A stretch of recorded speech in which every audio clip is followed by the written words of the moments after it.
Good morning, everybody. I welcome all members at ICS webinar on sneak peek into the life of CFO leadership stories. I welcome panelist CA Anil Kumar Sharma, who is the Chief Financial Officer, Hedberg Cement India Limited, and CA Sonal Chandra Gupta, who is currently Group CFO and AI Haswai Group Kuwait, and our moderator CA Mathri Swaminathan, who is currently associated with Messrs. Flo Daniel as a Regional Finance Control Asia Pacific. CA Mathri Swaminathan is an accounting professional with 24 years of experience in financial planning and analysis, project and journal accounting with a focus on energy and construction industries. She has successfully executed process transitions to India, focused on improving finance operations process, efficiency and cost reduction. She has ability to drive process automation. She has strong leadership experience on domestic and international assignments ranging from process transitions to evaluating complex merger proposals. She demonstrates team leadership skills including remote teams. She has proven ability to learn, grow, manage and deliver teams in diverse areas, provide management insight to executive leaders and empowering teams to drive value for clients. She started her career in 1997 with Indian Oil Corporation, where she spent 10 years and moved to Kazakhstan for a couple of years, and then for the last more than 10 years, she is associated with Messrs. Flo Daniel, an engineering MNC, where she is currently the Regional Finance Controller Asia Pacific.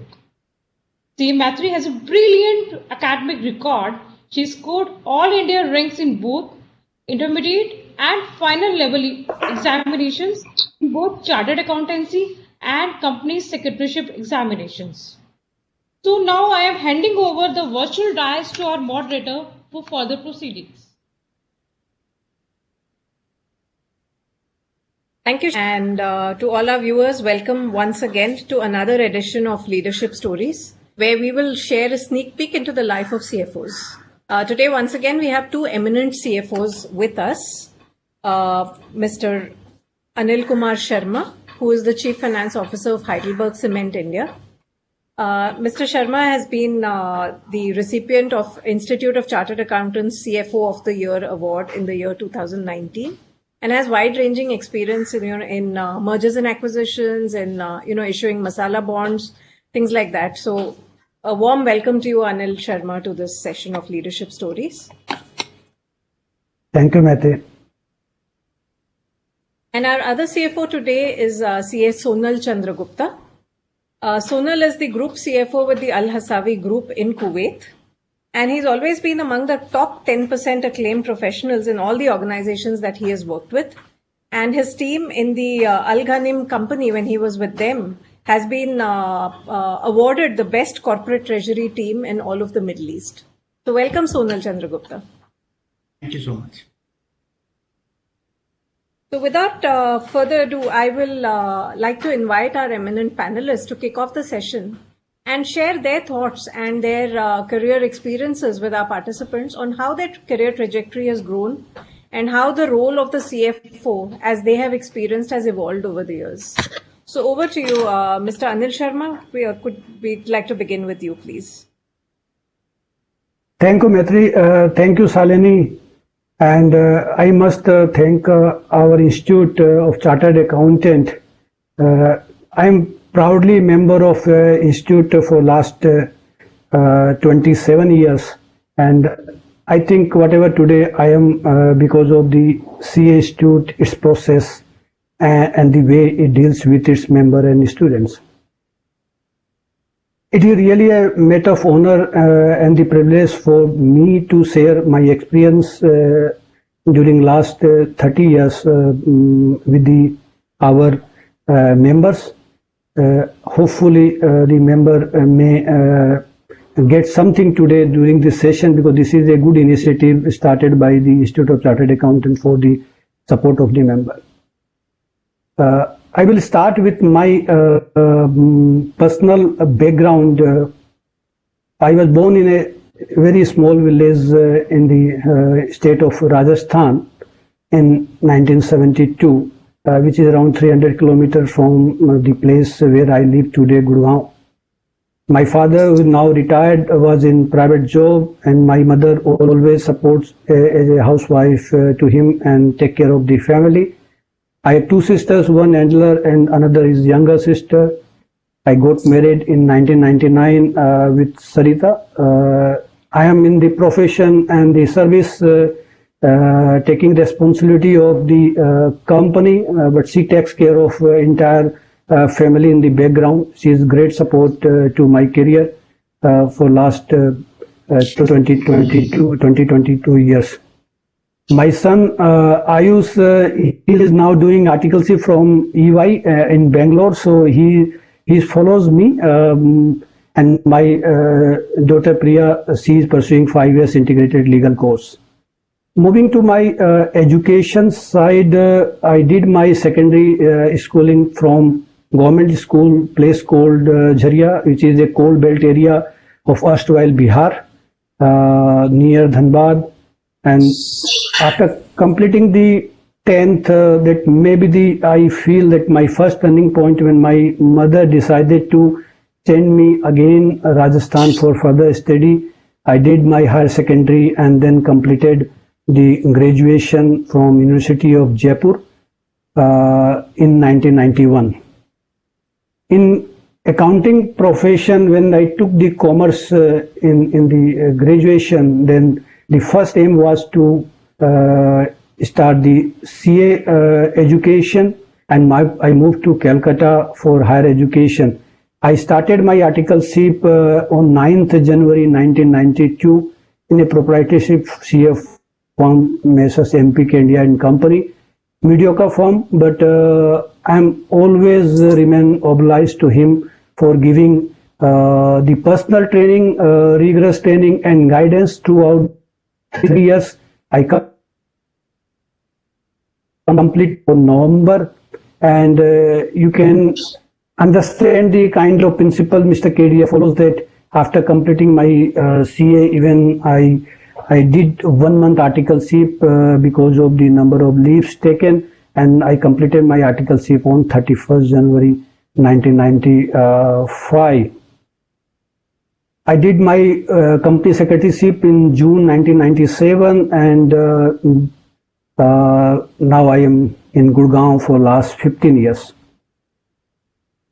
On my professional career, after completing the articleship, then 6 months I was with Mr. Kedia in his firm to complete the assignment of the audits, and thereafter I moved to my first joining was with the Hindustan Wires Limited. This company belongs to the parent company of the Bhartiya's, Jubilant Science, Jubilant Foods, India Glycols. Those are their group companies. I worked there for 3 years and then moved to another company, Bhaskar Tea, which are in the tea estate company. So 6 years I was in Calcutta. And then the next turning point of my life, maybe I can say today, that I got opportunity to have work with these builders in Mysore Cement Limited.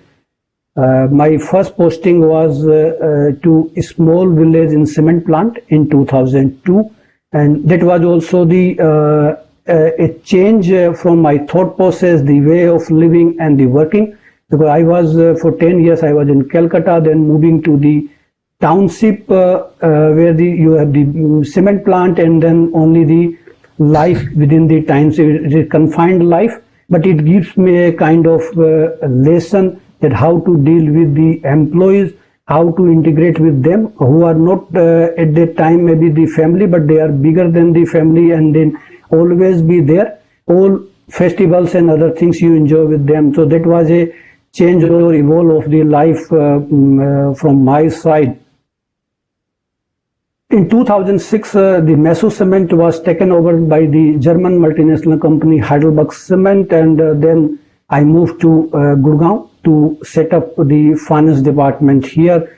And then in 2009, I got opportunity to become the CFO of this company, and thereafter become the country CFO of India, and then start looking after our Sri Lankan business. So at this moment, responsible for finance, shared service center, IT, legal, and the investor relationship of all the group companies in India, having turnover more than 5,000 crore rupees, and actively responsible for all the strategic and all the major decisions to be taken by the company. So this is the brief background from my side. Over to you, Mate.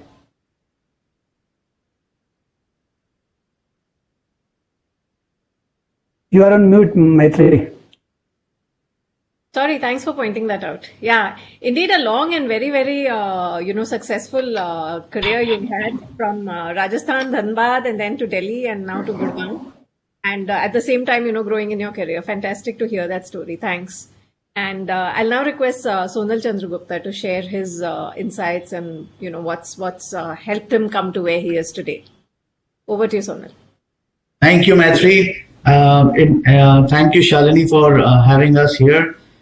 And I must say, friends, that I'm privileged to share this dais with Anil. In terms of my own career journey, let me start off with my personal life first. I come from a small town called Dehradun, which is north of New Delhi. My parents are still settled there. My father is a career banker, retired now. My mother used to be a school teacher. She used to teach in the same school that I studied, so I always had a lot of problems because she was friends with my teachers. My sister, she's settled in Singapore. Her husband is also a chartered accountant. Right now, I'm settled in Kuwait. My wife is a homemaker, and I have 2 kids. Coming to my professional life, my initial life in terms of studying, etc., my father said, as I mentioned, was in a banking job. He had a lot of transfers. So I got to see a lot of, northern side of India while growing up. So my father was posted in Haridwar, Saharanpur, and then we came to Dehradun, which was our hometown. Then he actually went to Patna also, Bihar. So got a lot of, taste of India during my growing up years.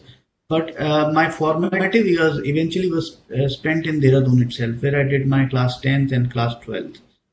And, as Indian mothers are, my mother took a very strong decision while I was in class 10th of not traveling with my father during his postings, just to make sure that me and my sister got uninterrupted, studying in those critical, schooling times. So my class 10th and 12th was spent pretty much in Dehradun. With God's grace, I could manage good marks in class 10th and 12th. And after completing my class 12th, I got admission into Shri Ram College of Commerce in Delhi. Now, this was a big turning moment in my life, because you can imagine, friends, that coming from a small town with a lot of family values and coming into Delhi, which was a big metropolitan city, I mean, I just didn't know many things, and that too, then I landed up in Shri Ram College of Commerce hostel. So there was a lot of ragging, and, I'm talking about the year 1990, when there was Mandal Commission also going on. So, the ragging got extended. So, I mean, very interesting times, extremely formative years. Very thankful to God that I, could manage to get into Shri Ram College. Great institution to be there. The hostel was, challenging in the first year, as I mentioned, because of ragging. But after that, the friends that you make there are a part of your larger family. Even today, most of the friends in the hostel are still, available on a consultative basis. You can just reach out to them. So I did my BCom honors from Shri Ram College, and after that, I got picked up from the campus by PricewaterhouseCoopers. Now it's called PricewaterhouseCoopers. At that time, it was just Pricewaterhouse. And I joined them as an article clerk. This was in 1993. Because I was, staying away from my parents, I did not have so many family compulsions. I used to be sent on a lot of outstation audits. So a lot of traveling through my articleship, which was 2.5 years. And I think one of the things that one learns when one works for such big companies straight out of college is which boxes to tick. So you learn a lot of good governance pretty much early in your life, professional life. I mean, so you come from a very middle class, high value kind of an ecosystem from the family side, and then you sort of land up into a firm which is accounting firm, Big Four, which is known and should be known for its integrity and governance system. So I was very lucky to be a part of that firm very early on in my career. I worked with variety of clients, and pretty much most of them were family-owned clients. Also multinationals.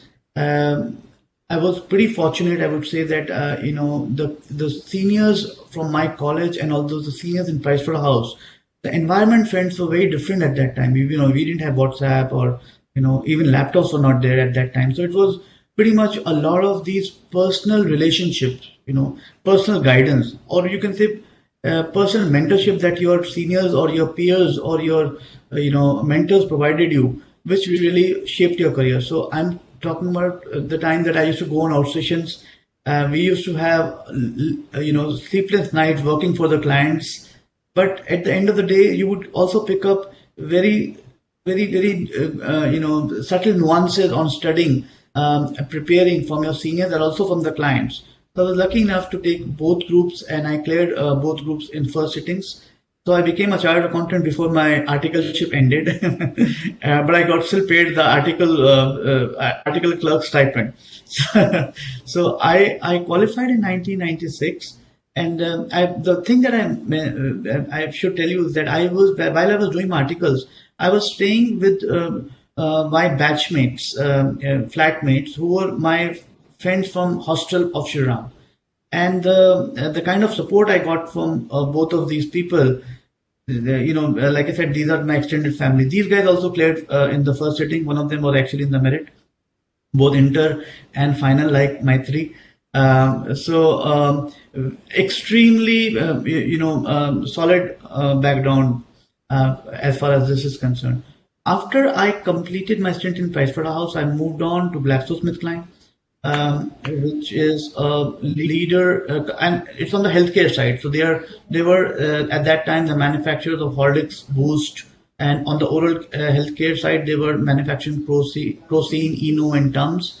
I was based in New Delhi, and I was pretty much looking after the management accounting, treasury, insurance, corporate consolidation. Spent about 6 years with them in all.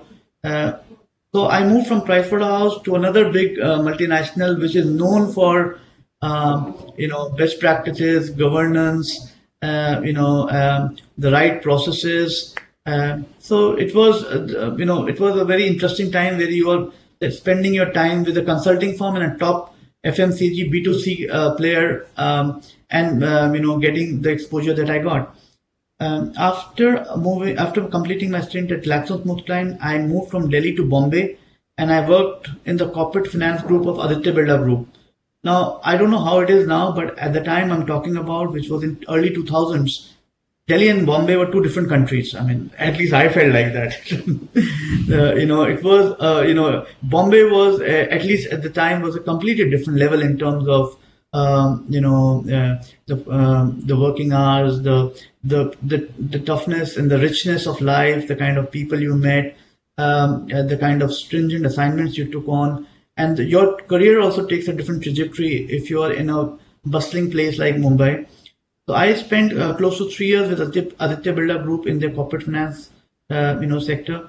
This was a group which was pretty much, looking after the group-wide, M&A activities, looking at group-wide financial processes, group-wide consolidation of results, and also group-wide strategic basis. So this was pure corporate finance role, I would say. And also it was responsible for implementing something we called as value-based management, VBM. So I'm sure a lot of you would have heard the concept of economic value added, which was developed by Stern Stewart. And Aditya Birla Group sort of implemented EVA, economic value added, with the help of Stern Stewart in a majority of its businesses at that time. So I was involved in that initiative as well, working with internal audit in Aditya Birla Group, working with getting the leading and the lagging KPIs, implementing an incentive plan for senior executives, and also looking after some of the inorganic greenfield and brownfield expansion activities were pretty much the kind of work that I did. After Aditya Birla Group, I got into a CFO role with a company called Nimbus Communications.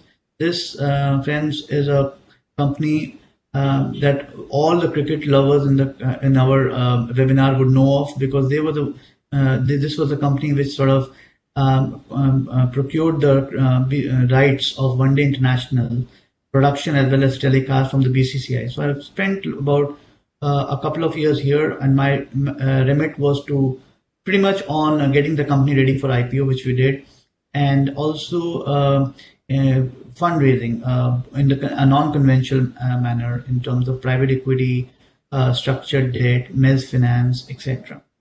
After Nimbus, I sort of continued my career in the media space. I was a CFO of Reliance Big Broadcasting.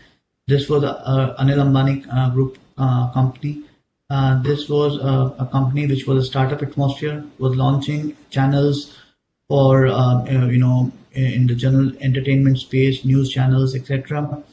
Spent close to 4.5 years there, and was responsible for joint ventures, again, greenfield, brownfield activity. Now, this is the period where we're talking about 2008.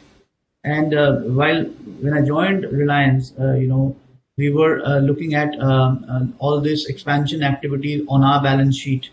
But then, the financial crisis happened, everything was on ice, and we had to change our strategy pretty quickly. So we started to look at asset light strategy, where we looked at, doing joint ventures, and we did joint ventures with CBS and RTL. These are big broadcasters from America and also Europe. And, we brought them in as partners, and we were pretty, interesting times there. We also did a few acquisitions in the media space. And once my stint with Reliance ended, I sort of went over to Kuwait. The last 10 years I've been here in Kuwait. I was headhunted by Al Ghanim Industries here in Kuwait. This is, for some of you who would not know Al Ghanim Industries, this is one of the most respected conglomerates in the Middle East. They are present in a variety of business lines. So they are exclusive dealers, or they're dealers in automotive for General Motors, Honda, and Ford here in Kuwait. They also do electronic retailing here in Kuwait. They have presence in India through a couple of brands called Kirby, factories in Haridwar and Hyderabad, and also they are present in pre-engineered building, insulation. They own an insurance company, so it's a pretty big conglomerate. They turnover about $3 to $4 billion. I started off as the head of FP&A, which is financial planning and analysis, which basically looked at the strategic planning for the group, also consolidated the results for the group, supported in M&A activities, and also was very instrumental in working with HR in sort of formulating the incentive plans and the phantom stock scheme of the group. Thereafter, I moved as a corporate treasurer. I was, looking after the balance sheet and the group borrowing for, about 8 to 10 countries, 50 companies, a loan book of, close to $500 million. Then my focus at that time was to work very closely with the business teams in terms of partnering with the business team and sort of bringing efficiency to their operations. So that was my role, and I think I spent 3 to 4 years in that role. And within that time, I was also made the business head of the group's insurance business and the group's vehicle financing business, which was a very, I would say, very, very learning process for me, because as finance people, when you lead businesses, it's a different ball game altogether, right? it's as if we call moving to the dark side. Thereafter, I was sponsored by the group to take the advanced management program at Harvard Business School. I came back. I was promoted to head up the family office of the group. So went there in terms of heading the international accounts, as we used to call them, which was pretty much the operations here in Kuwait, and then sort of took my rings up as I moved along. After completing my stint with Al Ghanim, I'm now working with Al Hasawi Group. This is a mid-size Kuwaiti, well-respected group in terms of manufacturing. They have a portfolio of manufacturing companies, service companies, and also retail companies. And I'm helping the management here in terms of getting best practices and triggering up growth initiatives, which takes them into the next level of their growth. So during the pandemic, we saw several things. I'm sure all of you would have seen that we never prepared for pandemic, right? So during the pandemic, we learned a lot of new things, and we did a lot of new things which are giving us a lot of rewards now, and it is to be seen how we sort of capitalize on those rewards. So this has been my journey so far, both professional and personal. Fascinating journey, Sonal. Thanks for sharing it. So PwC to Glaxo to Aditya Birla to Kuwait. So fascinating journey for you. And thanks for sharing that. So I'm going to begin the panel discussion. And before I do that, request all our participants to, type any questions that you have on the chat box. And we will be answering as many questions as we can take up during the session. So please don't hesitate to raise your questions. And I'll begin the panel discussion first by opening up and asking you what's the life of a CFO? What's a day in the life of a CFO look like, and what's your routine every day? So if you could share some insights into what your schedule looks like and what helps you get through your day, because I'm sure it needs a lot of stress, a lot of multitasking, a lot of other things. So what helps you get through your day? So if you could just take us through that, please. And it's open to both of you, whoever wants to begin. May I? Yeah, please. Okay. So I can say that, life of the CFO is rather easier, maybe as compared to the SMEs or the subject matter expert. And why I'm telling you, because we have seen the entire transition from the articleship to then become the accountant and you can say chartered accountant, and thereafter maybe specialized knowledge of one or two areas, and thereafter then the whole gamut of the business is coming under our umbrella. The basics of the accounting remain same. Those things in any case we have learned and then we do in our day-to-day business.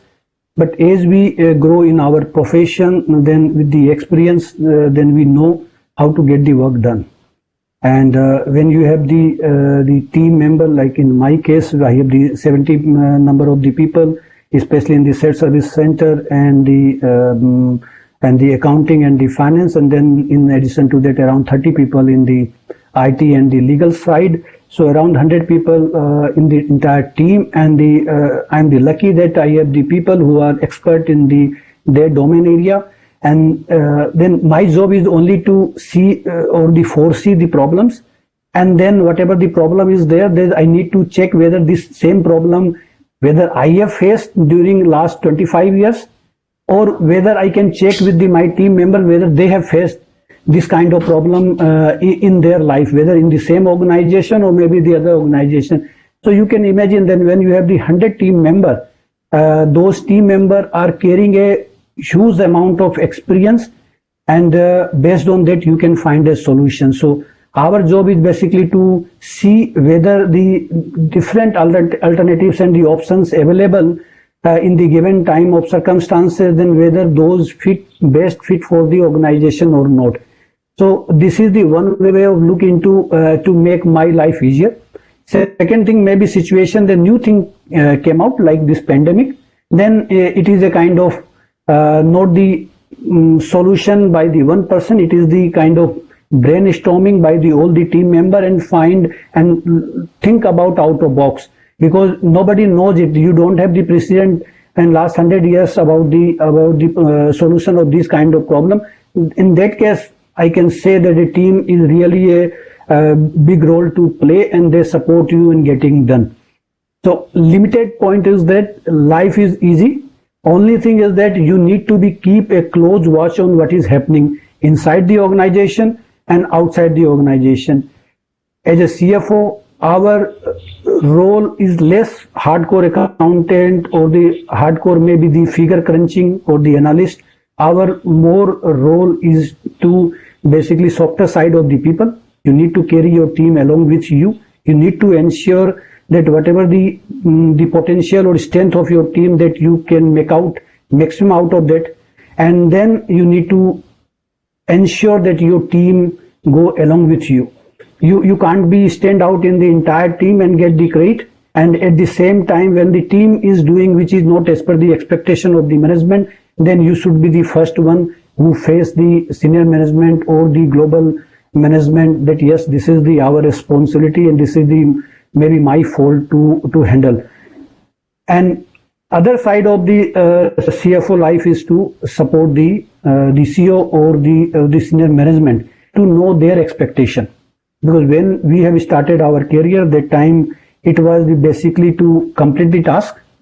But now you need to first see what are the tasks. Basically, you don't know. In the growing company, you need to see what are the opportunity available, and then you need to have the very close coordination or association with your CEO, your fellow directors, and then ensure that all people will get the whatever the services they require. Because in the finance department, when you lead this finance department or this shared service center as a CFO, then you are basically in the service role.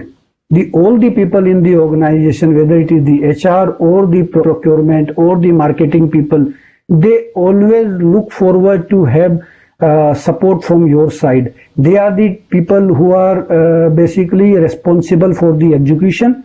But whatever they are executing, so you need to ensure that they have all the real-time information. They are able to get all the risk assessment. They can find the way how to mitigate it. And CFO role at this moment is really change from the task orientation to the risk assessment and the risk mitigation. So you need to ensure that all these functions in the organization, they are dealing with all the future risk which is going to happen in the organization. And being in the finance department, having all the insight about the organization, and knows the trend of by way of analysis of the figures, you know the trend of the organization where it is moving ahead. You are the person who will be able to advise all your fellow directors about the future risk. And considering all this put together, I can say that okay, CFO life looks easy, but it is carrying a very vast responsibility for the organization. And for the chartered accountant, I can tell one thing which can relate to CFO life also, that it is the starting point of the organization. When the company is not there, you are the first one. And when even the company become either it is winding up, it is closure, it is bankrupt, or it is even merged with someone else, or it is taken over by one, it is you and the last one who ultimately hand over the everything. Means your litigation don't leave you behind. Those things are there. Whatever the pending documents are there, whatever the past history is there, because procurement person may purchase and then he can take sleep. The marketing people can sell the material, in our case cement, and then they can go back to home, and then to next day they can start their journey again. But for the CFO, it is start with the past. It continue during the day for the day to day, whether starting with the funding or maybe then completing accounting, then the auditing, then the legal cases, discussion with the lawyers, consultant, and then on top of them, then the all close coordination with the MD, even if where he is there, whether to convey the message to him for particular thing, or whether to not to ring the bell about any surprise, or whether it is the real time information to the convey to the market or the people. And then after the end of the day, when no one is there, then you think about for the tomorrow, that yes, tomorrow then my GST payment is there, or maybe tomorrow this hearing is going to happen, and maybe tomorrow there is one business transfer agreement is to be executed, or maybe you need to deal with the all the clauses of the all the regulation, be it GST.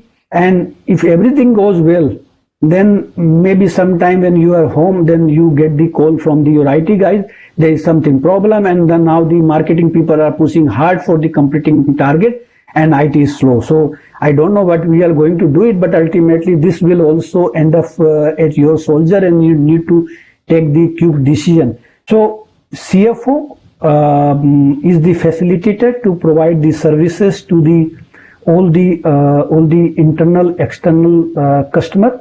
CFO who's really taking decision, and the quick decision, and now it is whether it is credit or discrete, it is up to you.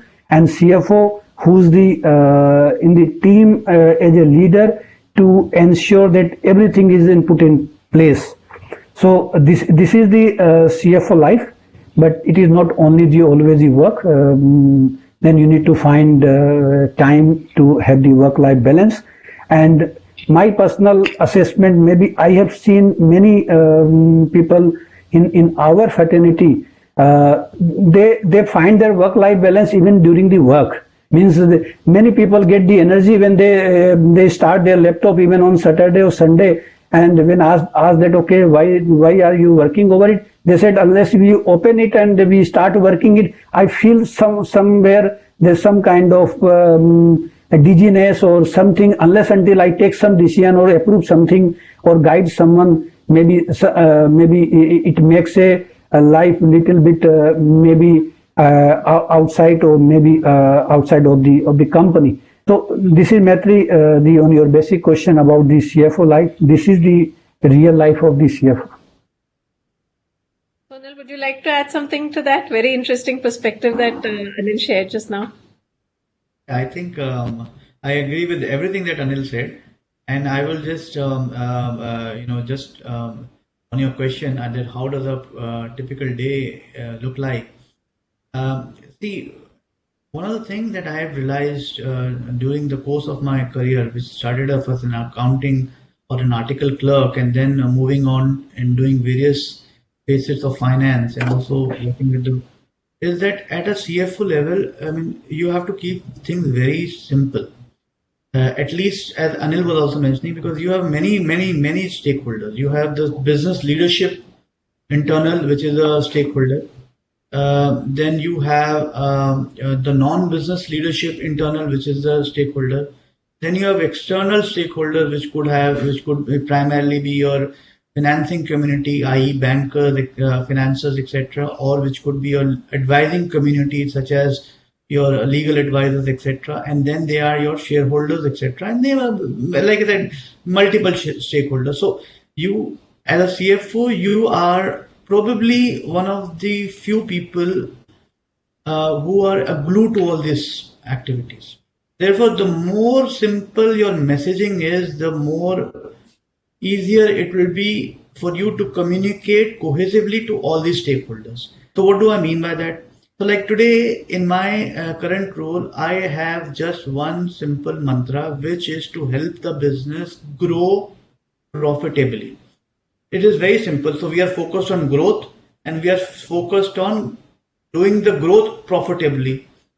So I am here to support all the growth initiatives, and I'm also making sure that those are profitable. So risk management, looking at peer comparison, competitor analysis, SWOT analysis, all comes as a part of this. So that is something that I am focused on. So my day actually begins by first of all looking at first half an hour, 1 hour, looking at your leading indicators. So for example, we have already set up KPIs in finance, which tells you where the business is trending this month, or maybe this quarter, or also for the year.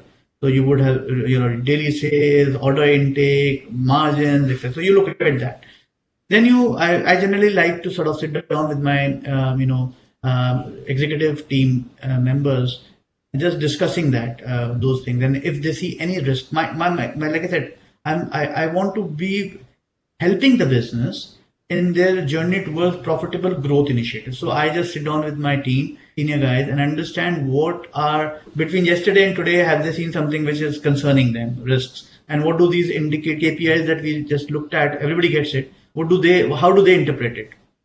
After that, I generally like to sort of, move out of my office. As Anil said, that we are not there to do bean counting or accounting, but just to sit down with the business folks, understanding from them where are they in terms of their, target delivery mechanism, if there's anything that they would like us to support, etc.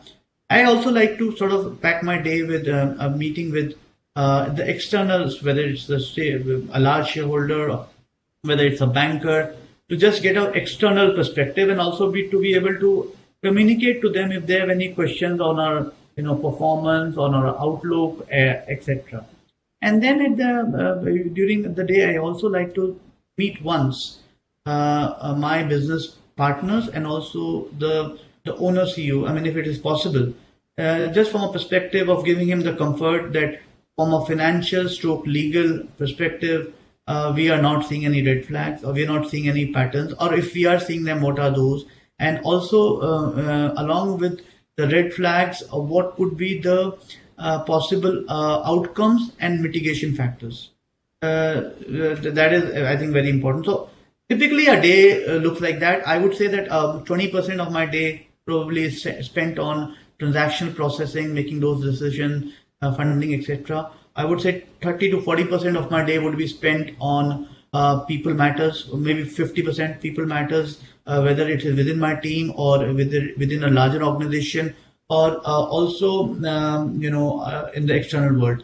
And the rest, I would say that I also take the time to make sure that I am upskilling myself continuously.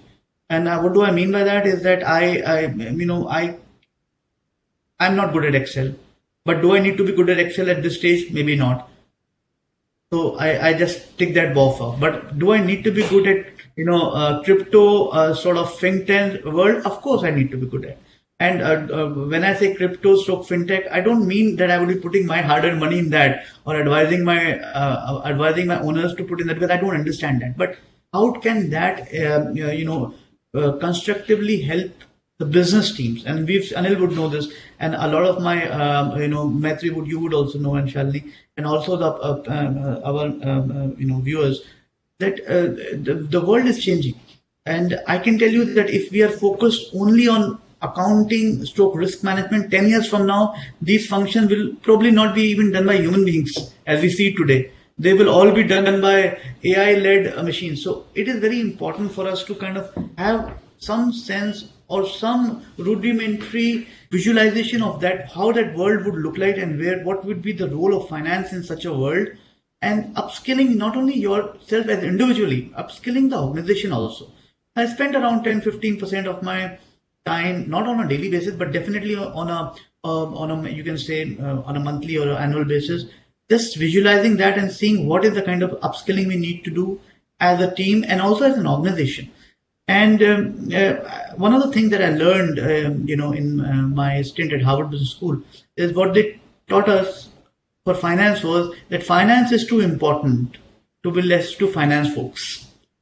So, I mean, it's a very simple statement, but it means a lot. It really means that there has to be a very good understanding of what we do in finance by our business, community, by our internal community, in very subtle, simple, communicative methods, so that they can appreciate, B, also work cooperatively with us, because at the end of the day, we are one team. And I think that is the biggest strength that I try to inculcate, because at my level, at a CFO level, it is difficult for us to be, getting, and it depends, by the way, friends, it depends organization to organization. Some organizations would want you to be very heavy on transaction processing, their organization, and there's nothing wrong in that. And some organization would not want you to be transaction heavy. They would want you to be a partner to the MD or the CEO in terms of his strategy, evolution, and maybe execution as well. So that is how my days are spent.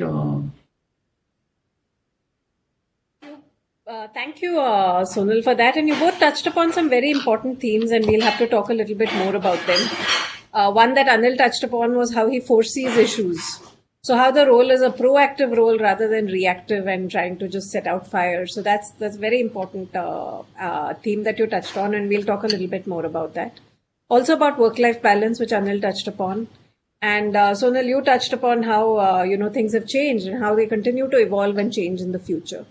So I'm going to start with the last one. In your career spanning about 25-30 years, we've seen accounting change a lot, and we've seen the role of an accountant or a CFO change and evolve in these 25-30 years. And we know it's going to continue changing, and the pace of change is probably going to be much more drastic than it's been in the past.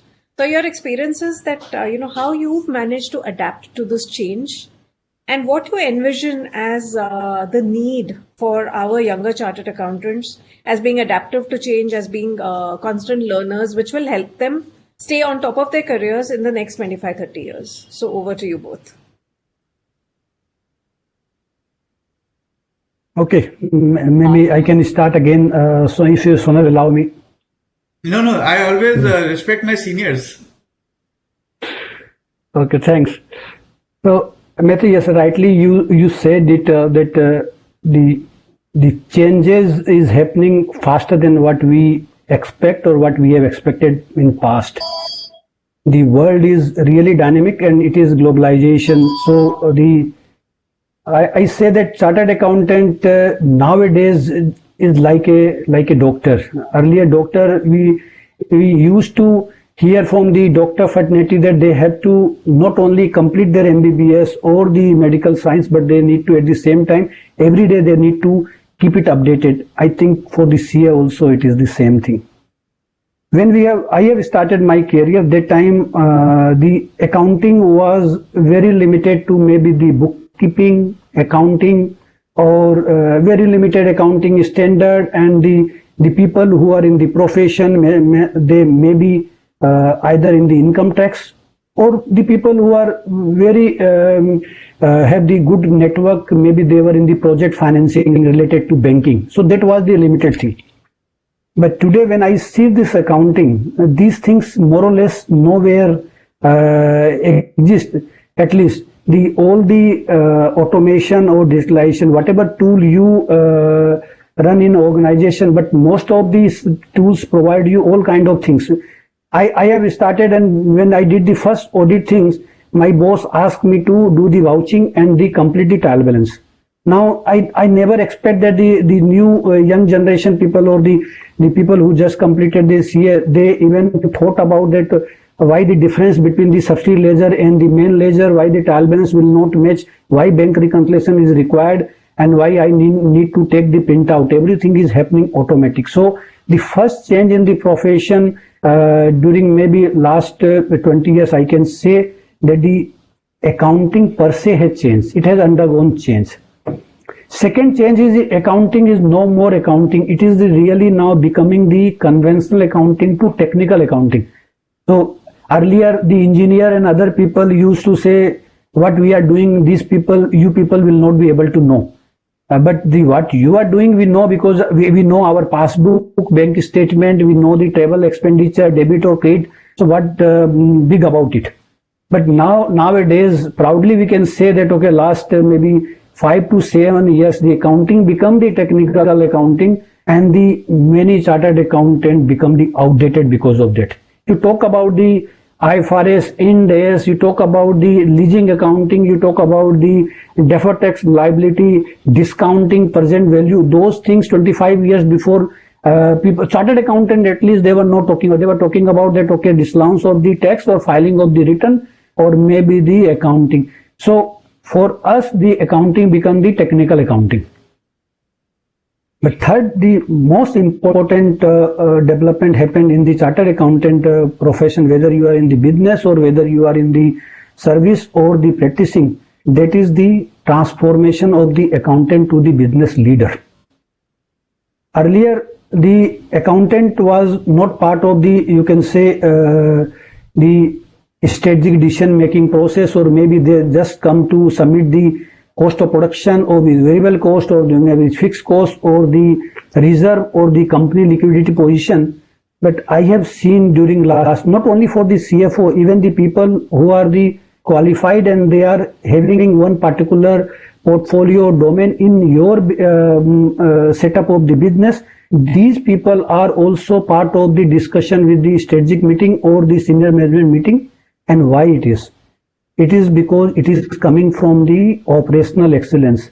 See, ultimately, bottom line matters for everyone.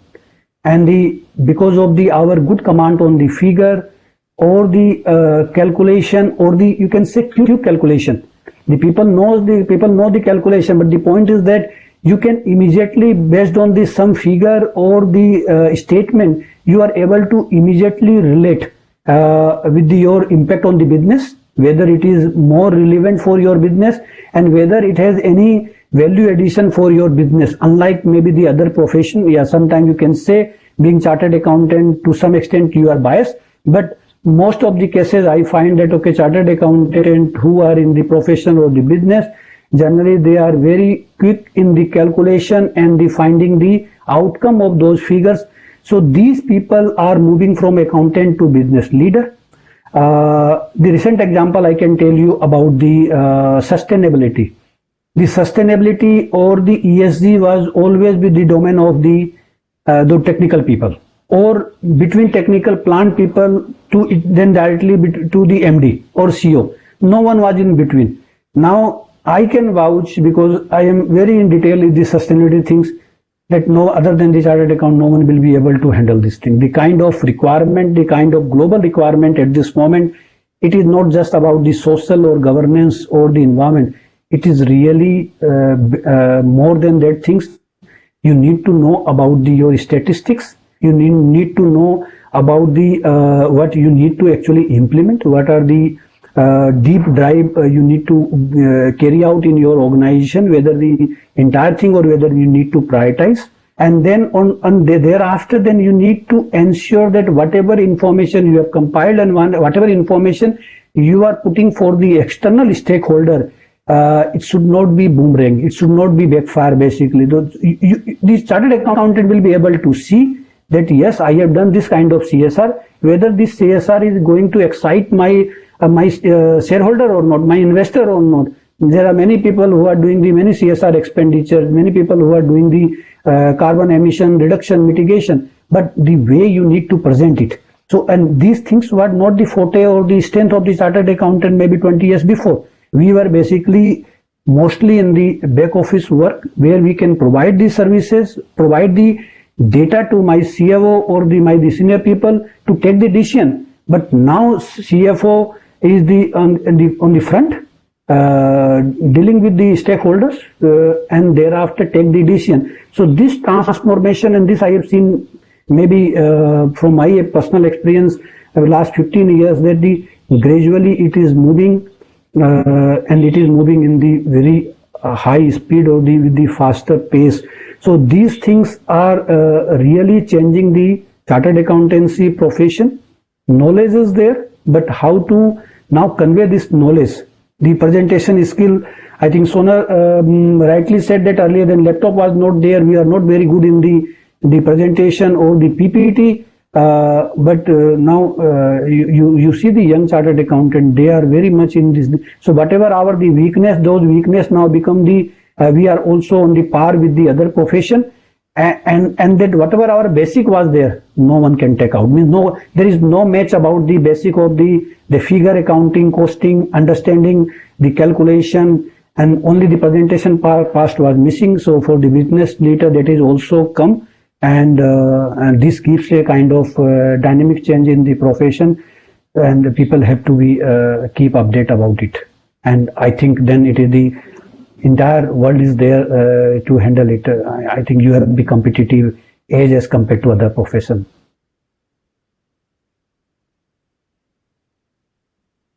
Thank you, Anil. Sonal, your thoughts? Yeah, I think My standard line in this webinar is going to be, I agree with everything that Anil said, because Anil brings so much of depth and passion to this discussion. So it is very, I would just like to put in incremental thoughts just from my experience, because what Anil said is absolutely correct. See, when I started off my accounting journey, probably in 1993 out of college, and now it's close to 30 years.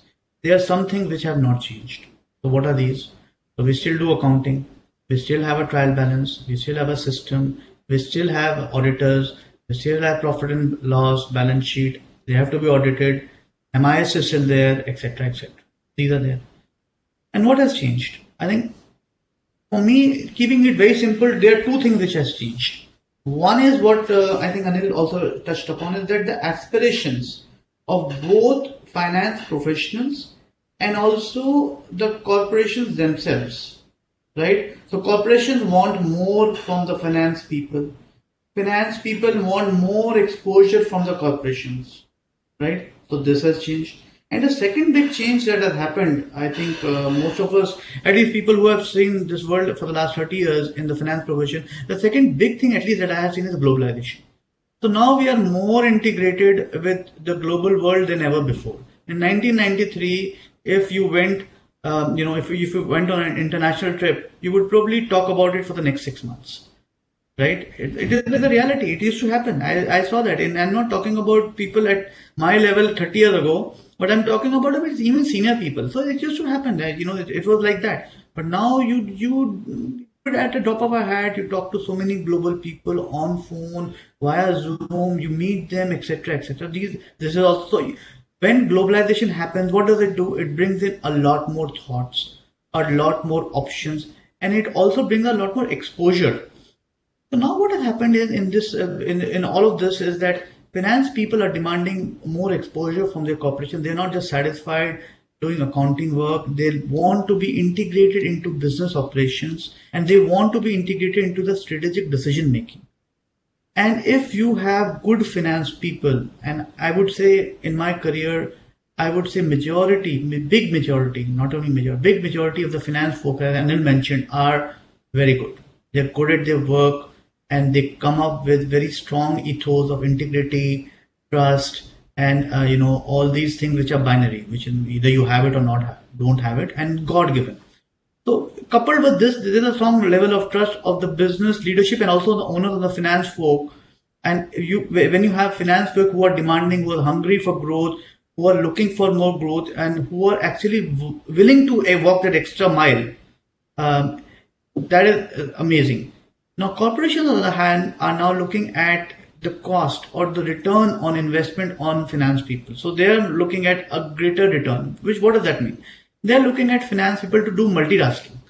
So we have this Anil, live example of Anil. Anil is not only a finance professional, a successful, but he is also handling IT and is also handling legal, right?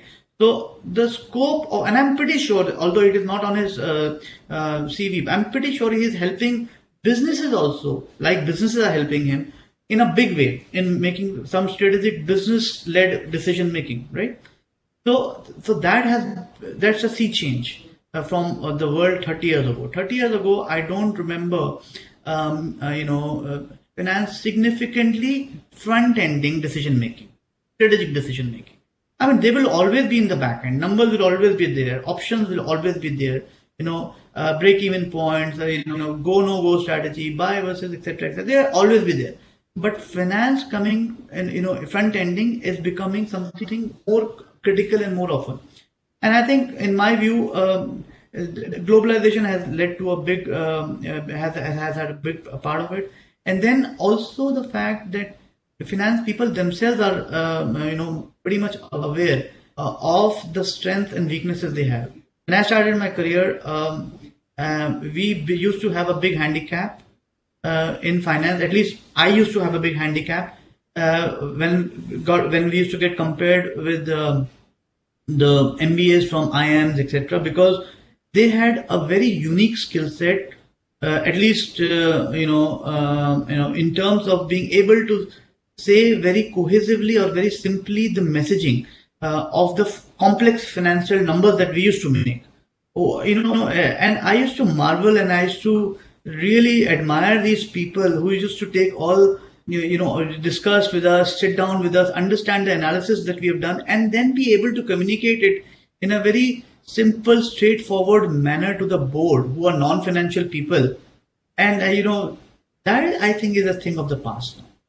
And I think thanks to our CA Institute also, which has put in a lot of effort on this kind of skill building, which is so critical today of looking at optionality and also being able to, look beyond the numbers, and just factor the number bit of it as just one input is something that has become, that has changed significantly. And I think it is this just the beginning, or we've not seen the end of it. This is going to continue to be changing. One of the groups that I worked for had internal criteria that all their business heads need to be finance savvy, whether they are CA or ICWA or they understand finance. And hats off. I'm not being biased on finance people here, but as Anil also mentioned, that I have seen finance people generally picking up business strategies much more quickly than business people picking up finance. That has been my experience. So I am seeing this trend very vehemently now, very conclusively, that finance people are willing to take the risk of moving, on the lines and taking on,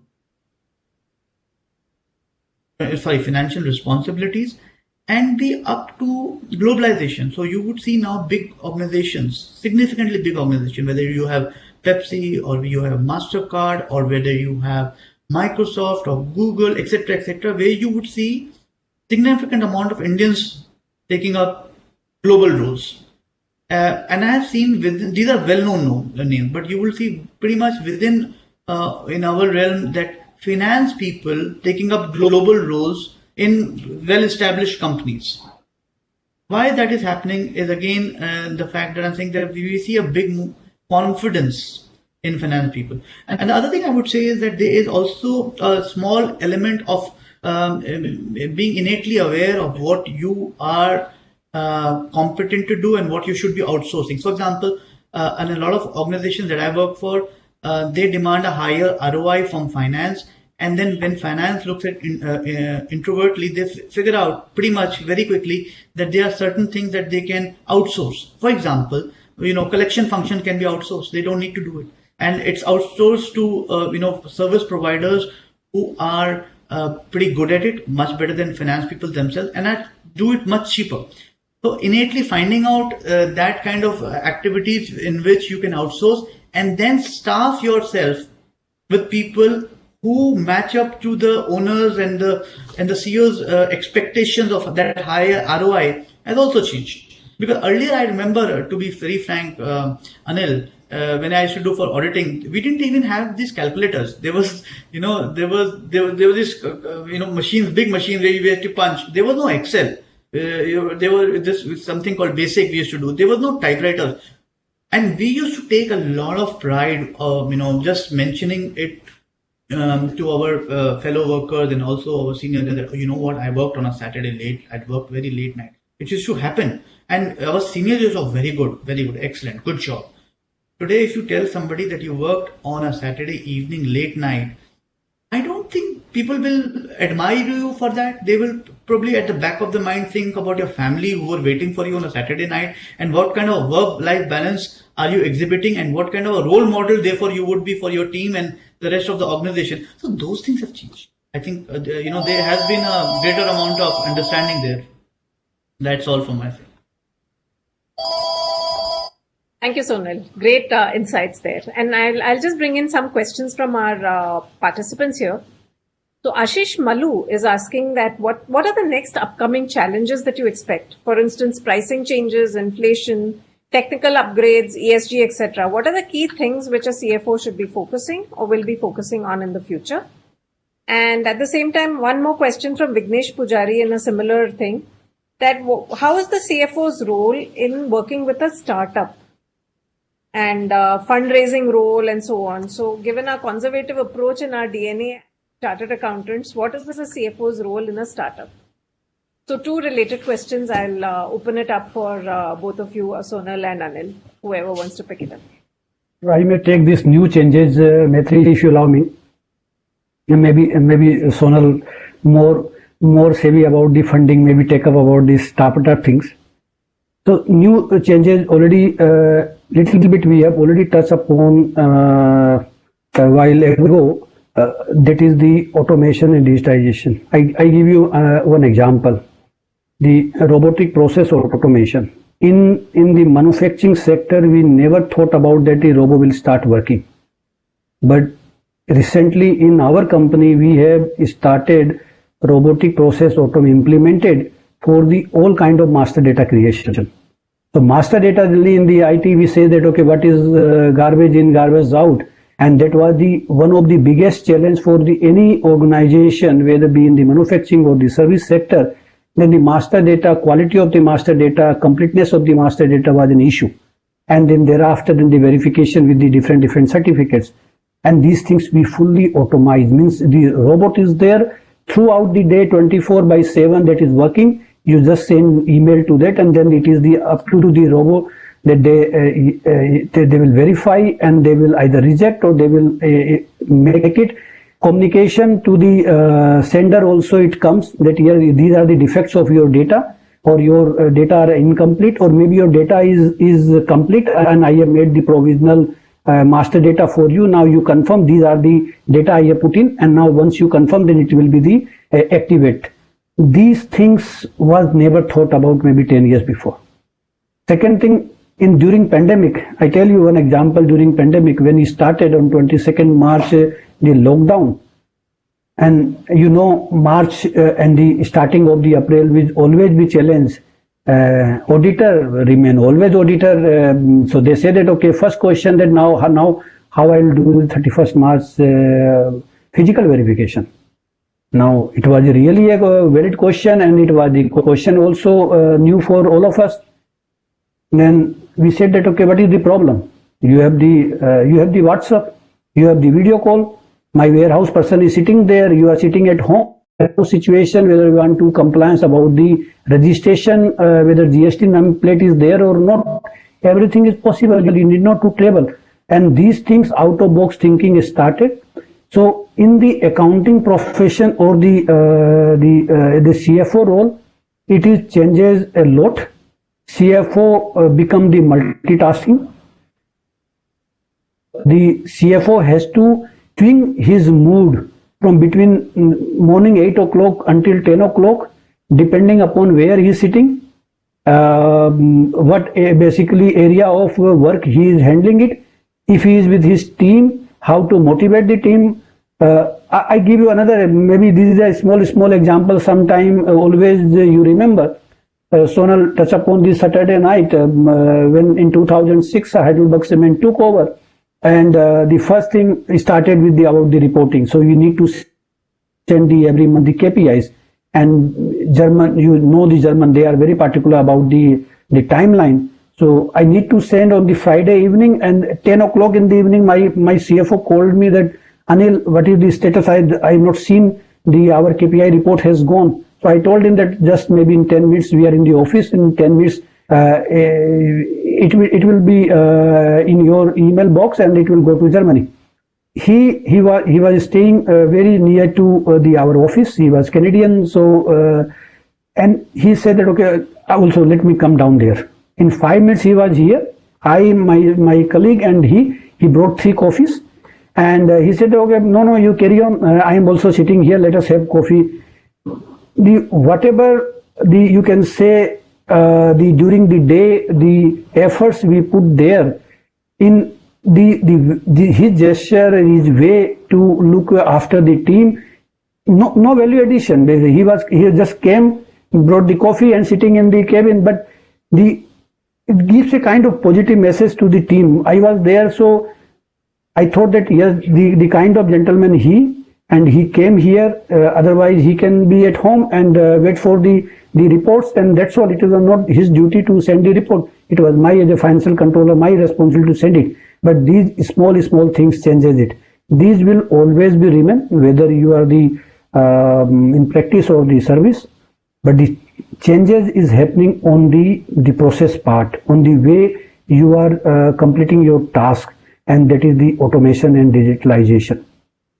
The people are more concerned about the what you are doing it. Earlier, the stakeholders were not maybe more concerned about the way the company is handling its all these environmental or the social or governance, but the investors are very much concerned. So they are not talking much about the figure.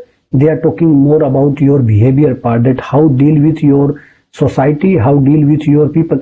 The investors nowadays are asking us about the attrition percentage of the organization, and we need to understand that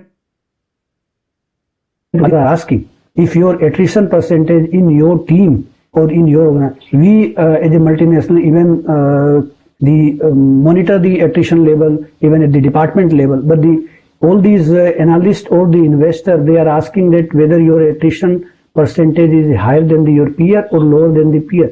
By having only this one statistics, they are able to understand that how the leadership team is basically keeping their team intact, how their behavior, how their policy is there, whether it is giving the kind of free room to all these aspired leader or the newcomers to express their views, or whether they are able to handle the task, whether they will be able to deliver it. Because people who are really motivated, people who want to reach their goal in the particular organization or maybe the new organization, these young generation people are really looking to.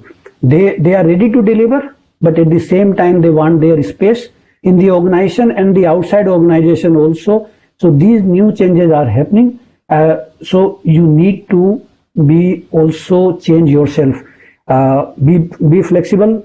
Be ready to motivate. Even if the big problem is coming, my colleague said that okay, now this is the problem, but still you are very calm, because if the problem is there and you start shouting, then those days gone where the boss comes and then say that okay, I need this thing right now, and then he keep the escalation marks, and then you start panicking that there's something. If you make this sentence now, then the team will say, then what else then? Means you want to throw me out or you want to keep it out. So the way maybe you can convey the message in the same message you can convey in the different manner. So, and you can't alone deliver the task. You need to have the team. So the people will sooner maybe than later, people should start appreciating or should understand that the new generation is not going to work the way we have started our career 30 years before. Their expectation is totally different, and you need to then come up to their mark. So automation, digitalization, and the personal touch about the dealing of your team member, these are the three changes I can say is coming very big way, and it may make your life easier. You want to become your life of the CFO want to be easier, then these things you need to always keep in mind. Thank you, Anil. And Sonal, for you, the question from Vignesh Pujari was, how do you see the CFO's role? And what is the change in mindset required while working with a startup, particularly considering, cash situation and other things, and considering the conservative approach that is inbuilt into us as chartered accountants? Yeah, I think it's a very important question. And I have, I have reflected on this particular question. The startup, especially when you're coming up, I'll just give you my example. I started with Pricewaterhouse, GlaxoSmithKline, Aditya Birla Group, and you're working with established, recognized, profitable, admired businesses. And then when you go from that mindset into a startup, I think the key behavioral traits you need to have is tenacity and grit. And you should leave your ego outside the organization. So, whether you're a chartered accountant or a CFO designate, it means nothing and it means everything. What do I mean by that? is that once you are in a startup atmosphere, policies, guidelines, etc., they don't really mean much because you are in a hurry or you are in a passion to build an organization grounds up. And a CFO needs to do multitasking in the real sense of the word. So maybe the CFO comes before the HR head in the organization. Therefore, he has to help the business in not only the CFO role of making sure that the money that they have in the bank is protected. That's a prime responsibility, by the way. It is being well spent. It is being spent as per governance, etc. But they've also got to make sure that they are multitasking, helping the organization to hire people, looking at IT, looking at legal, looking at commercial, right? So I have worked in a startup and I can tell you that this is all of this. I mean, I was there maybe employee number 20, 25, but I was one of the very few senior management people to have joined. And I can tell you that I was involved pretty much in the looking for the office space, doing the contract for that, doing the the office puja also, So the limited point is that you have to be open to do multitasking. If you're up for it, this will be going to be a great experience because then you will get knowledge or learnings into other domains also. But if you are straight jacketed and if you only want to do finance, and within finance you will also need to have that sign this voucher and get this approval, startup is not for you then. I don't mean it in a bad way. I'm just saying that it is not for you. You don't have that personality. Now coming to the other thing, so this is the personality side of it. On the professional side of it, I would say that the startups, it's all about, in my opinion, getting the concept to resonate with the customer. Whatever it is, whatever business idea it is, it has to resonate for the business. And from the time the germination of the idea to the time of its success, you will have many hiccups. So you have to be, even more proactive in terms of risk or red flags, etc. For finance in particular, you have to be extremely cautious that you are getting your funding right. Startups, unless you have a very wealthy parent, in terms of the business that is being germinated, who is willing to write a blank check and every time you run into a financing crisis, and let's assume that you don't have that. You have to be savvy on your financing. You should have relationship. You should have explanation to your financiers what that idea is.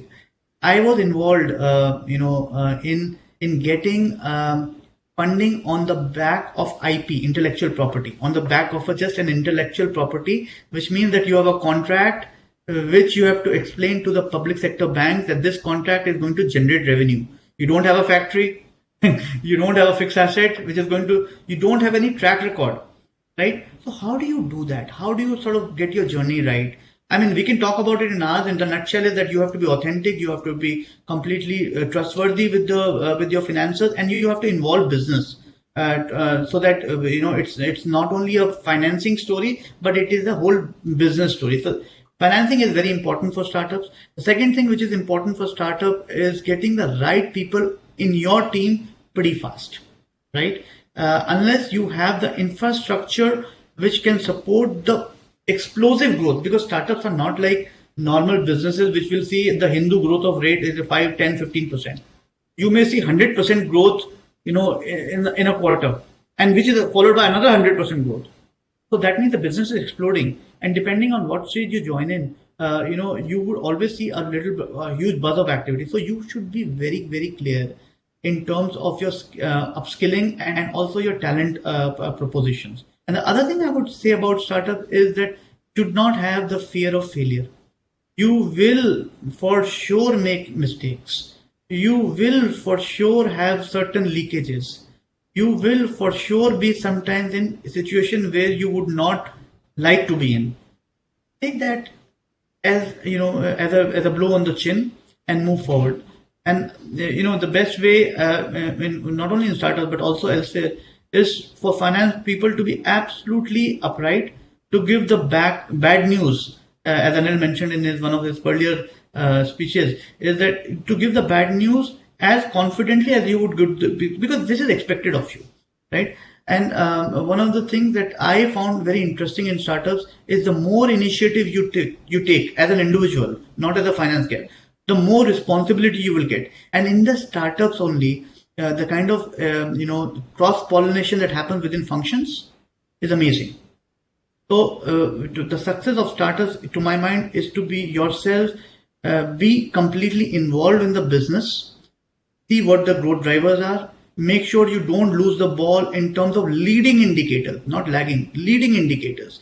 And you have strong reporting mechanism to the business community and also your internal community. Scale up in terms of make sure that you have the right people who are there, you have the right influencers to make sure you have your back is covered. And in terms of external priorities, one of the key things that you will do in addition to driving growth is making sure that funding is available to support it. And to get that funding, you will have to do many things. For example, I just gave you an example of IP funding, but at the end of the day, not everything is IP, intellectual property. You may have to look at corporate guarantees. You may have to letters of support. You may have to look at bankers, which are bankers to the parent company. All these things you have to strategize. And then you have to also make sure that there is a very clear, professional, transparent reporting or a dialogue communication between the startup entity and the parent entity. And what is the kind of support do you need from a startup entity from the parent? Because generally, I'm just saying that people, at least my experience, have been in startup environment which were backed by big parents, but the mentality of the parent was to let the startup figure it out themselves. And when they couldn't figure it out, they would go back to. So there was not a failure environment, but the parent would like to put the baby in the bathtub to see where it takes it. So, like I said, make sure that you are up for personality traits of great perseverance are there. Make sure that you are up for multitasking. Do not have preconceived notions or ego hurdles. Make sure you're skilled properly. Keep an eye on funding, and more importantly, make sure that if you have a strong parent, there is a very good communication reporting to the parent, focused from your side on what is the kind of assistance you would need from the parent to see you through. Fantastic. Very, very clear, guidelines that you've given. Thanks a lot, Sonal, for that. And you touched upon building a strong team. So on that theme, we all know the technical skills that you look for, but when you're building a team, what are the non-negotiable soft skills that you look for while you're building a team?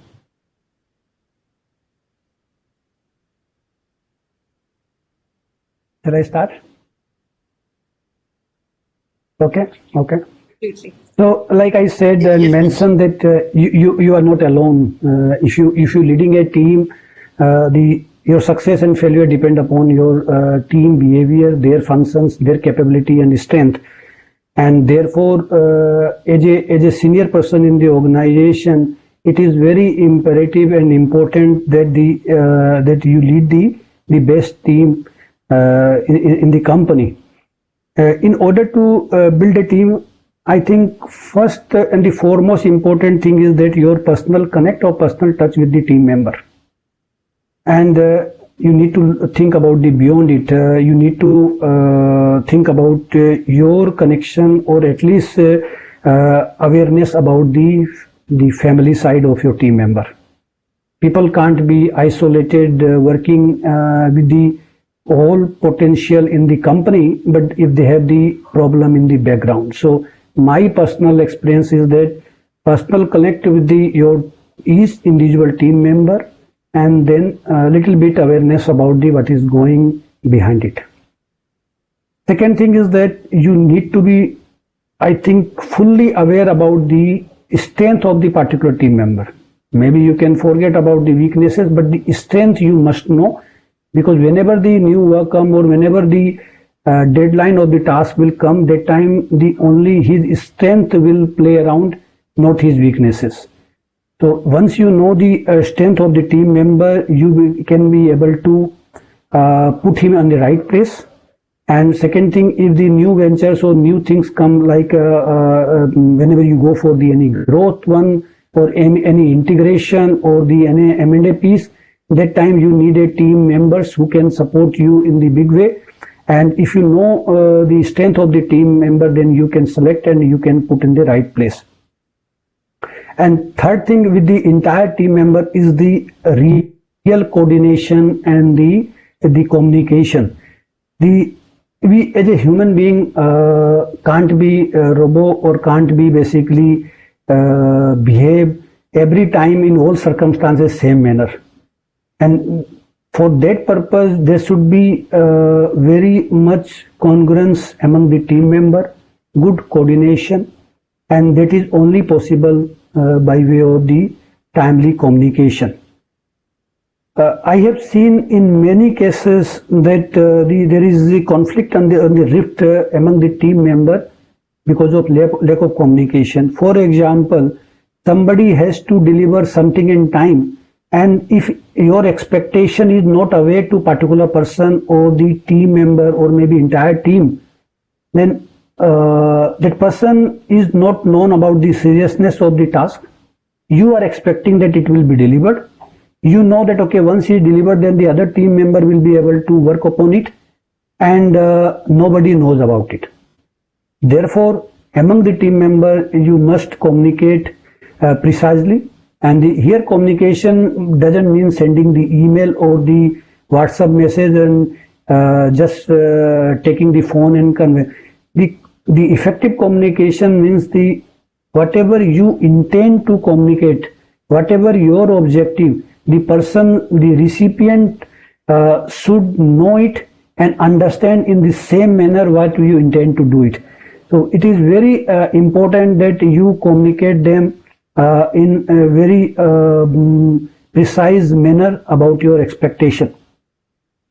And the fourth thing is about in order to build the good team is that the people should always be look forward you as a kind of, maybe I'm not saying the father figure, but as a kind of that the one-stop solution center. That yes, if there will be any problem about any kind of things, then there is someone who will find some way out. And in order to bring this kind of culture among the team member or the organization, I think you need to keep them motivated. You need to always be there to have their concern that yes, don't worry, if something wrong happened, I am there and we will handle it. We have been doing for so many years what else about what big deal about these things. This is also although it is the tough time, but we can do it. So these kind of I think acceptance in the team member is really required. You can't be dictator. You can't be always be in the directive mode that you just say it and the things will happen. So in order to have the good team member, these things will be there. And one more thing where the people sometimes fail about it is about the biases. If you do something maybe for the particular person, in addition to that person, the other team member will also should know that yes, he has got the promotion, he has got the special recognition, and these are the reasons. If any of the team member starts seeing you as a maybe bias, you can assume that there will be some big problem going to happen in the team member. And sometimes, like Sonal says about the negative information or about the drive in the problematic situation, if you want to make a good team, when the difficult times comes, you must be there. You must be there either physically, you must be there maybe with the team mentally, but your team should not consider themselves that tomorrow if the things goes well, my boss will immediately start sending mail to all the stakeholders, maybe the many people in the organization that we have achieved these things. But if something goes wrong, then he will ask the respective maybe department head that okay, I think it is your fault, and then you need to take care of it and you need to convey to the bosses. So these are the things that okay, in order to make a team strength or build a team, better team, this is not the one day job, it is a kind of journey. and it is never end. Means today you must have the good team, but tomorrow you can't take it granted that it will remain there. And as a CFO, I can say this is the one of the toughest maybe area where you need to work upon it, and as well as you need to excellent yourself. It is a pure personal or human behavior kind of things. It is not necessary that someone will be happy or someone is happy with the money, the other one will be again he will. You can't keep the same stick or the carrot for all the team member. Somebody putting a pat on back of a person in the corridor may give him a kind of motivation, and someone who is getting the motivation may be sending a kind of formal communication or informing to the seniors. So each person, the motivation, way of motivation is different, and every day you need to continue. So it is a kind of continuous process improvement program, I can say, and that you need to continue doing it. So these are my personal thoughts. Maybe it is not same for everyone. It is not the applicable for everywhere, but these are the basic things always you need to learn and try to implement it. Believe me, these things everywhere. Ultimately, it is the human being. So the liking or disliking may be changed, but the thought process of the person. Everybody wants recognition. Everybody wants that, okay, whatever the credit, it goes to him. And at the same time, whenever opportunity is there, team wants, maybe it takes a little bit time, but I can give you a very simple example. Still after 15, 16 years, I remember it. In 2006, when the Heidelberg Cement took over this company, and in India, you know, it is really a country where a lot of litigations and other things are happening.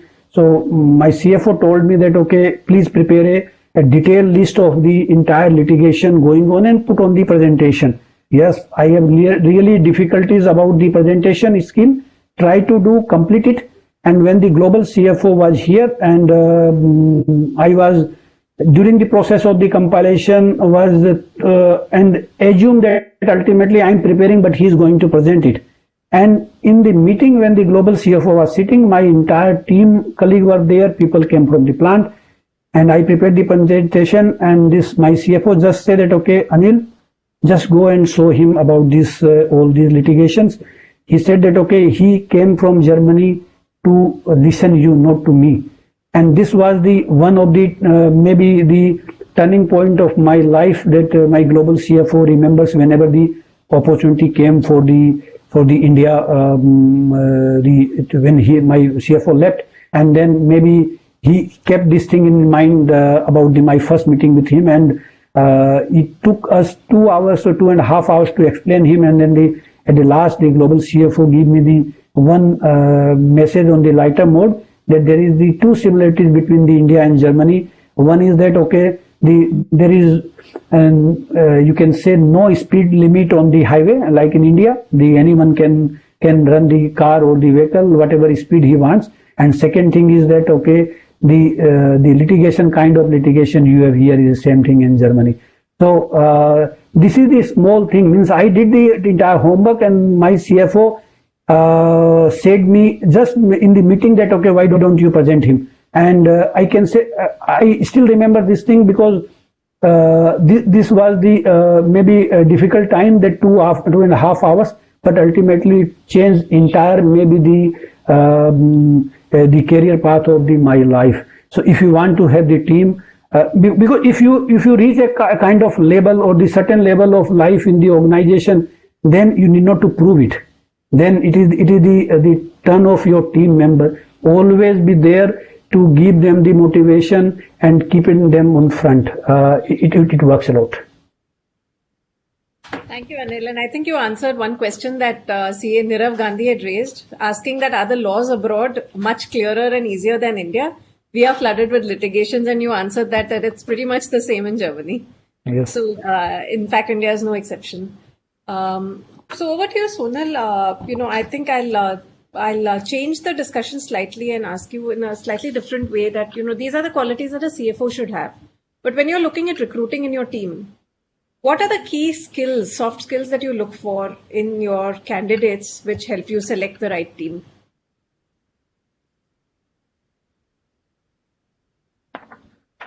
Maitri, your voice digitized. So I think what you asked me was what are the three qualities that you look in a candidate while Yes, selecting and him? more That's like what you. soft skills, more soft skills than technical Correct. skills. So, let me just start very quickly, take a step back. Once you are looking at least once the CFO gets involved in the hiring of a candidate, that means he would be in the middle management or probably in the executive team, critical position. Therefore, the very important thing is to work with your HR partners to get the JD right.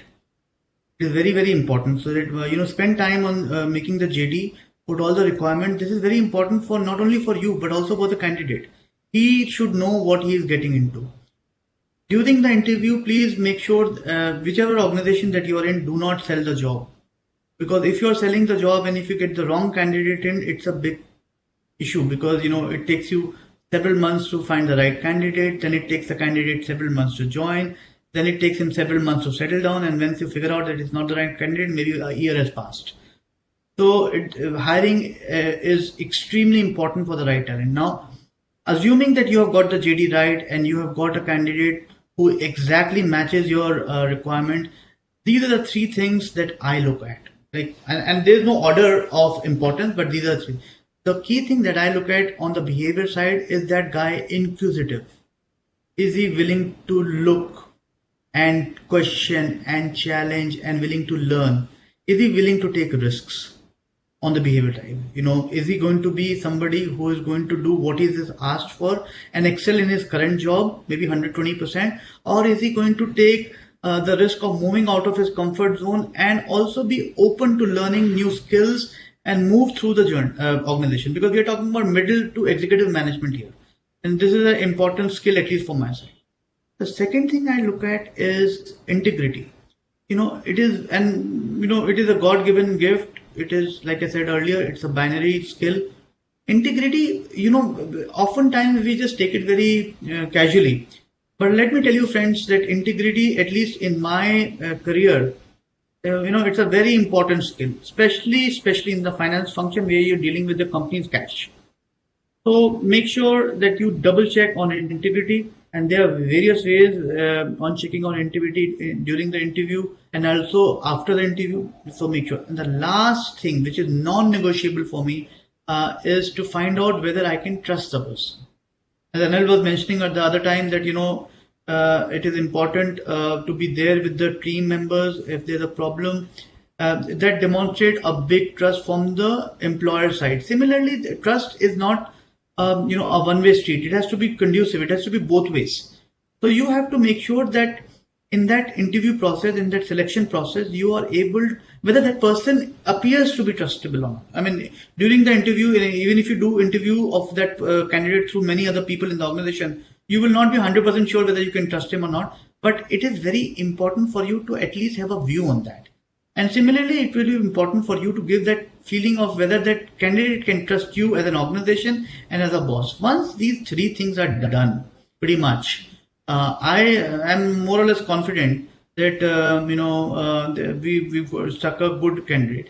The thing that I don't really look at is the budget that we have, and I think I've been lucky to be working with good companies. For the right candidate, I would go the extra mile, because it is an investment, and people are so important, especially in I won't call it back office, but I would say support functions. So finance is a support function, legal, IT, HR. These are all support functions. They depend on people only.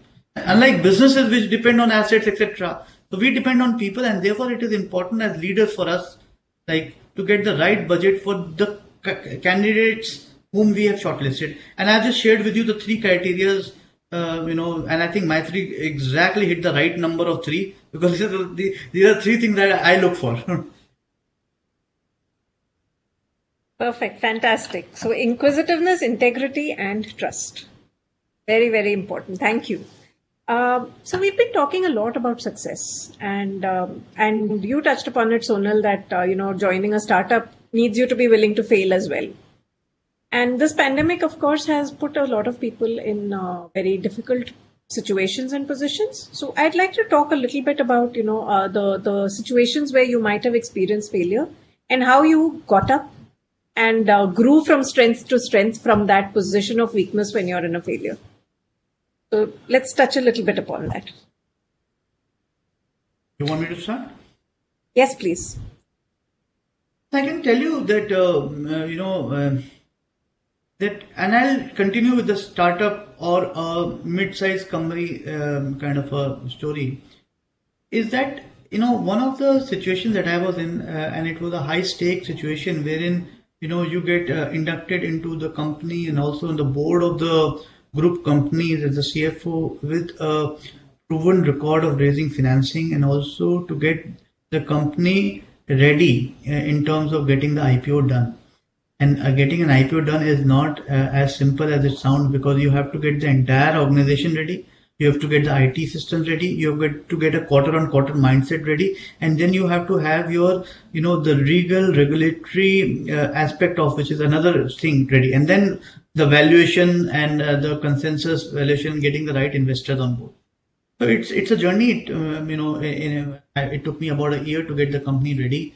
And we were completely on track, filing the DRHP as it was known at that time. We were on track. And then, financial crisis happened and we had to abort our plans.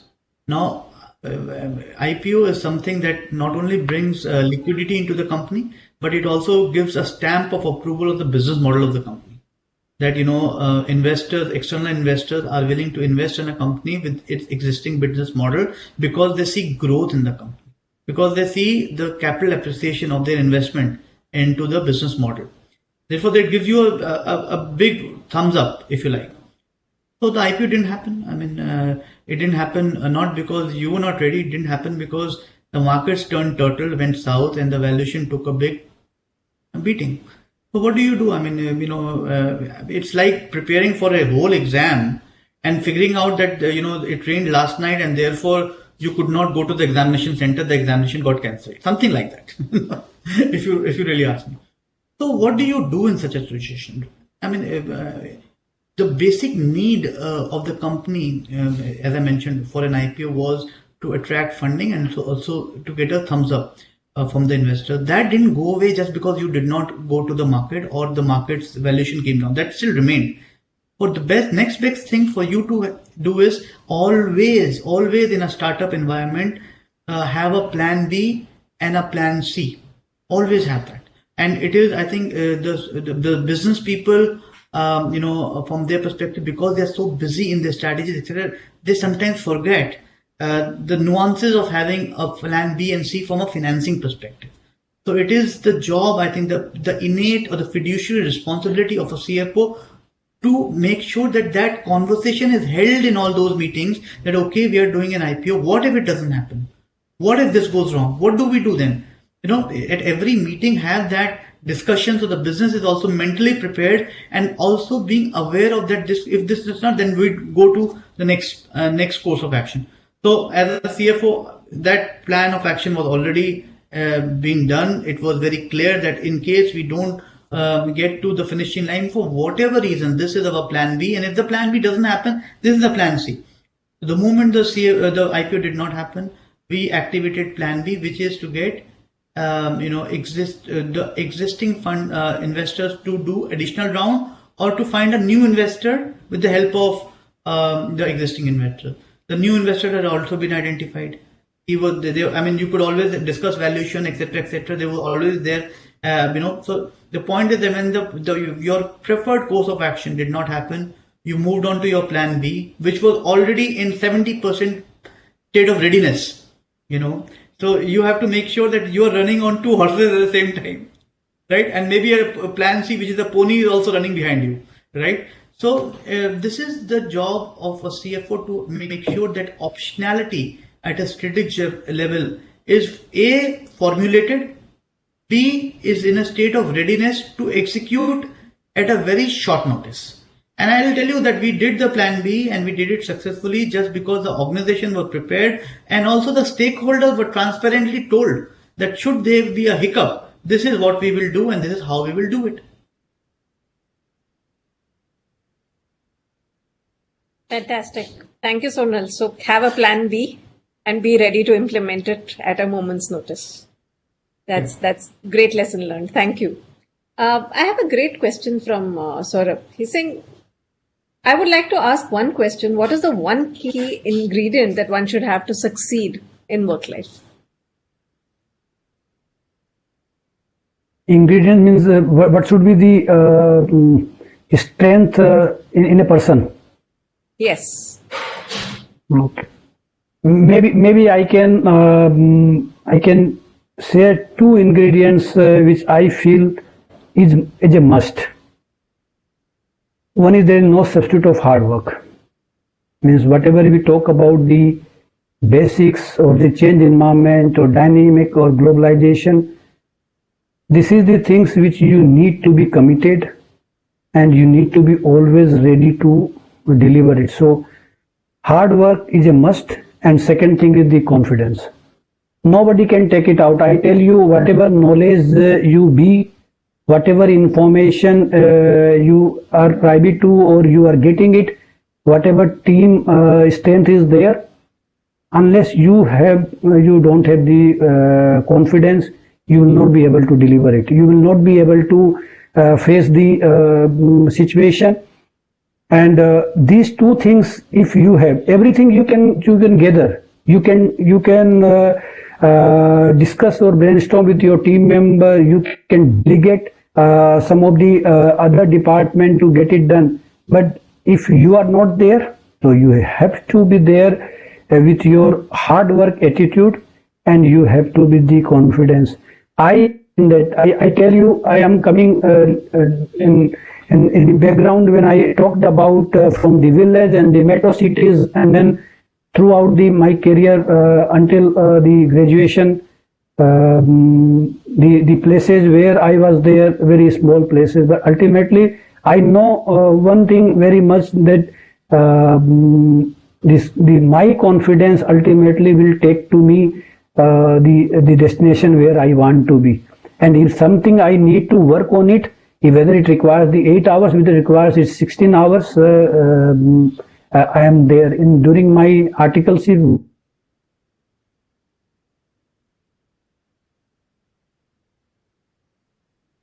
I think we lost Anil there. So I'll just take another question from our participant. Himachal Pradesh to Calcutta, and that is there. So those things, if you are ready to determined or to committed, and you are able to do it. See, walk the talk. If you are not there, if you are taking the basically considering the plea of the work-life balance, and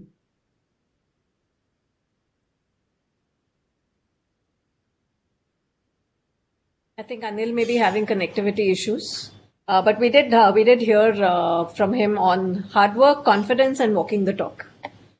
yeah, Maitri, I'm now audible. Yeah, you're audible now, Anil, but we lost you temporarily.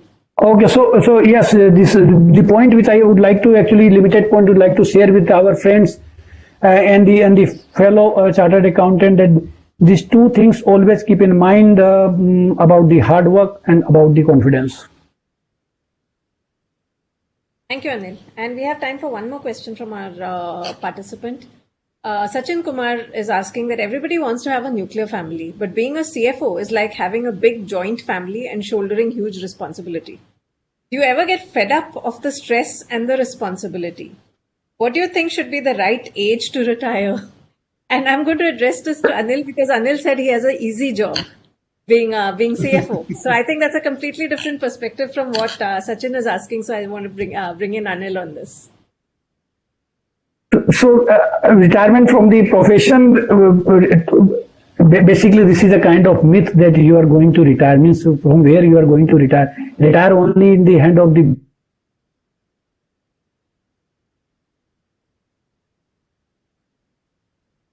Unfortunately, it seems like we've lost Anil to connectivity issues. So over to you, Sonal. Thing is back. He wants to. Oh, I mean, I can take it. Let's just wait because he was in a train of thought.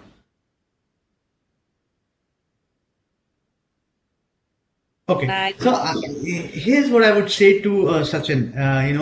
That as you grow in life, you become wiser and wiser, and I mean it in a good way. When I say wiser, it means that you get a lot more experience in dealing with people.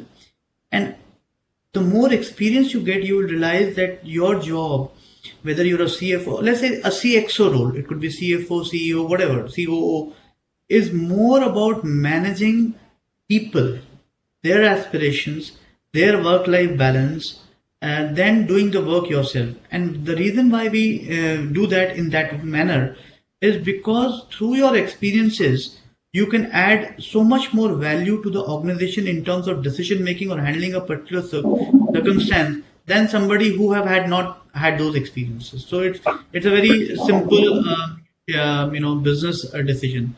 Having said that, do you ever get kind of fed up, if you like, of this? This is a personal choice. I have seen many people in the finance fraternity who, even after crossing the age of 60, where you generally hang your boots, continue to work and support organizations through advisory roles, right? And the reason why they do so is because their passion lies doing in the job that they're doing. And you would find it very inspirational that such people exist. But then there are some people whose passion is somewhere else, and they do the job for the sake of keeping themselves employed and supporting their family, etc. I mean, for them, retirement happens when it happens, when they have got the initial the amount of corpus that they want to have, and then they can move on to do their other passions. They can want to pursue the other passions in their lives. I mean, if you ask personally about people like myself, I would tell you this, that I have been a great believer of the fact that finance continuously needs to evolve and transform itself. And I see finance very differently from what it is today to what it's going to be 5 years or 10 years from now. Crypto or Bitcoin or this technology is going to significantly impact us. Financing is going to be very different from what it is today. Reporting, etc., is going to become onerous, not onerous, I don't know, but it's going to be different. Therefore, finance people has to make sure that their passion is even more pervasive in the organization. They need to make sure that they understand operations pretty much, so that if the CEO is away on a holiday, they can take an interim CEO role, or indeed when the CEO retires, they take up the CEO role. So that should be the way finance people should evolve and should function. And it really is a personal choice of retirement. When do you retire, and whether you find. The only advice I would give to my friends is that in case, unfortunately, if you find that finance role in a particular organization, a good organization, is not your calling in that organization, do not lose heart. Do two of the following. If you believe that you can do better finance role in some other organization, go for it. Do not stick on to an organization just because it's a great organization elsewhere. The other thing that you should do, if it's a great organization and you don't like finance in that organization and you want to stay with the organization, make sure that you look at other passions within that organization, because finance people, like I said, and I would, so Anil would agree, Maitri would agree, today we are very well skilled, to take additional commercial or even soft skills responsibilities within an organization. And I've seen, so look at Nandan Nilekani. He moved into HR of Infosys, and at one point in time he was the CFO also. So you have great examples of success wherein I have seen that CFOs have moved into different roles within organizations and done that successfully, just because the finance function actually, believe it or not, equips you to think through problems logically and be fact-based, because you're based on numbers. Maitri, I am sorry. I think in between there were some network glitches. maybe. Am I audible now? Yes, and it's good to have you back. May I add something about this Sonal has said about this retirement? No, Anil, I just said that Yes, please. retirement is a personal choice. Yeah. That depends on the individual when to retire. So actually, I would like to add the things that people should not think about the retirement. It is basically the moving from one maybe patient to other one. Maybe to some extent, when you are the accountant, some extent you continue working with the organization for your livelihood. Then you want to excel, to aspire to become leader, to reach a particular destination, and thereafter then you need to develop some kind of taste to move forward.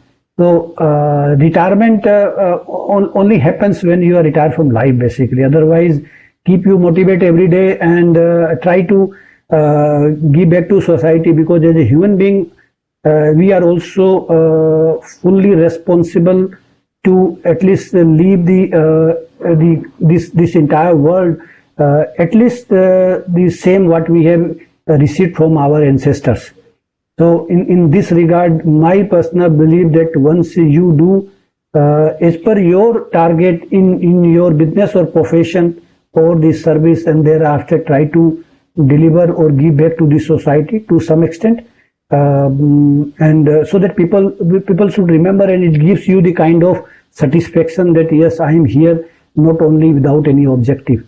So the limited answer to the question about the retirement, that there is no word in the dictionary to have the retirement, rather to move forward till the end of life. Thank you, Anil. So Sonal says personal choice. Anil says, he would not like to retire ever. I'm afraid we're getting to the end of this session, and we'll have to retire from this session. But it's been very engaging. It's been absolutely pleasure and privilege to have you all, and delightful to hear your thoughts on various subjects. We've talked about a lot of things. We've talked about key skills. We've talked about managing the team. And it's been an absolute delight to have you here and hear your thoughts. So I'll hand over back with that to Shalini. Shalini, over to you.